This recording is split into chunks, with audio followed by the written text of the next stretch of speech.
PR পদ্ধতিতে নির্বাচন সহ ৪ দফা দাবিতে রাজধানীর সোহরাওয়ার্দী উদ্যানে সমাবেশ করছে ইসলামী শ্রমিক আন্দোলন। দুপুর ২টায় সমাবেশে নির্ধারিত সময় থাকলেও বৈরী আবহাওয়া উপেক্ষা করে সকাল থেকেই সমাবেশস্থলে ভিড় করেন সংগঠনের নেতাকর্মীরা। এ সময় আগামী জাতীয় নির্বাচনে সংসদের উভয় কক্ষে পিআর, নির্বাচনের আগে বিগত সরকারের আমলে নানা অপকর্মের সঙ্গে জড়িতদের বিচার এবং প্রয়োজনীয় রাষ্ট্র সংস্কারের দাবি তোলেন তারা। দাবি নিয়ে সরকার আন্তরিক না হলে আগামীতে বৃহত্তর কর্মসূচির হুঁশিয়ারি দেন নেতাকর্মীরা।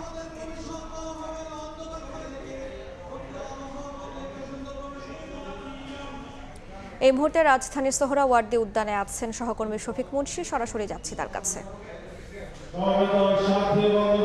এইমাত্র পবিত্র কোরআন তেলাওয়াতের মাধ্যমে ইসলামী শ্রমিক আন্দোলনের আজকের এই প্রতিষ্ঠাবার্ষিকীর কর্মসূচির আনুষ্ঠানিক উদ্বোধন করা হলো এবং আমরা যে বিষয়টি দেখেছি যে এই সোহরাওয়ার্দী উদ্যানে বেলা 12টার আগ থেকেই কিন্তু ঢাকার বিভিন্ন অঞ্চল থেকে এই সংগঠনটির নেতাকর্মীরা বৃষ্টি উপেক্ষা করেই এই সোহরাওয়ার্দী উদ্যানে জমায়েত হয়েছে এবং তারা মূলত ৪ দফা দাবিতে আজকের এই কর্মসূচি পালন করছে। তাদের এই ৪টি দাবির প্রথম দাবি হচ্ছে আগামী জাতীয় নির্বাচনে উভয় কক্ষে অর্থাৎ উচ্চ কক্ষ এবং নিম্ন কক্ষ দুই কক্ষেই যেন পিআর পদ্ধতিতে নির্বাচন করা হয় এবং এই সংগঠনটির নেতাকর্মীরা দাবি করছেন যে পিআর পদ্ধতিতে নির্বাচন হলেই ফ্যাসিবাদের পুনরুত্থান সেটি কিন্তু আটকানো সম্ভব।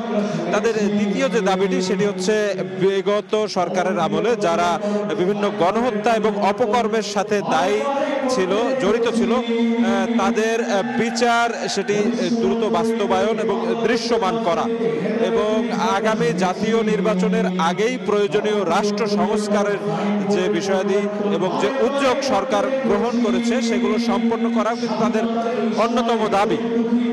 এই সংগঠনটির নেতাকর্মীরা বলছেন যে ঐক্যমত্য কমিশনে কিন্তু দীর্ঘদিন যাবৎ প্রায় ৩০টিরও অধিক রাজনৈতিক দল নানাভাবে অংশগ্রহণ করে রাষ্ট্র সংস্কারের ব্যাপারে নানা মতামত দিয়েছে।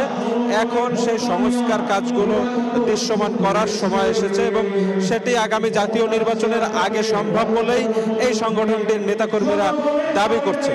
আমরা যে বিষয়টি জেনেছি যে ইসলামী আন্দোলন বাংলাদেশের আমির সৈয়দ রেজাউল করিম তিনি আজকে এই সংগঠনটির যে প্রতিষ্ঠাবার্ষিকী সেই প্রতিষ্ঠাবার্ষিকীর প্রধান অতিথি এবং প্রধান অতিথি হিসেবে তিনি তার বক্তব্য দেবেন এবং তিনি এখনো এই অনুষ্ঠান স্থলে এসে পৌঁছায়নি, কিন্তু কিছুক্ষণের মধ্যেই তিনি আসবেন। এই আজকের এই অনুষ্ঠানে অন্যতম অতিথি আছেন ইসলামী আন্দোলন বাংলাদেশের সিনিয়র নায়েবে আমির সৈয়দ ফয়জুল করিম, তিনিও কিন্তু প্রধান অতিথির আগেই বক্তব্য দেবেন বলে আমরা জেনেছি। আমরা জেনেছি যে এই ইসলামী শ্রমিক আন্দোলন মূলত ইসলামী আন্দোলন বাংলাদেশের একটি অঙ্গ সংগঠন, অর্থাৎ তাদের শ্রমিক উইং আর কি, এবং সারা দেশের বিভিন্ন প্রান্ত থেকেই কিন্তু এই সংগঠনটির নেতাকর্মী যারা ছিলেন তারা কিন্তু এই আজকের অনুষ্ঠানটিকে কেন্দ্র করে বৃষ্টি উপেক্ষা করেই কিন্তু এই সভাস্থলে এসে পৌঁছেছে এবং হাজারে হাজারে নেতাকর্মী এক প্রকার প্রতিকূল দুর্যোগপূর্ণ আবহাওয়াকে উপেক্ষা করেই আজকের এই সমাবেশে যোগ দিয়েছে বলে আমরা দেখতে পেয়েছি। তো এই ছিল আমার কাছে সোহরাওয়ার্দী উদ্যান থেকে ইসলামী শ্রমিক আন্দোলন আয়োজিত তাদের যে প্রতিষ্ঠাবার্ষিকীর আজকের সমাবেশ সে ব্যাপারে সর্বশেষ।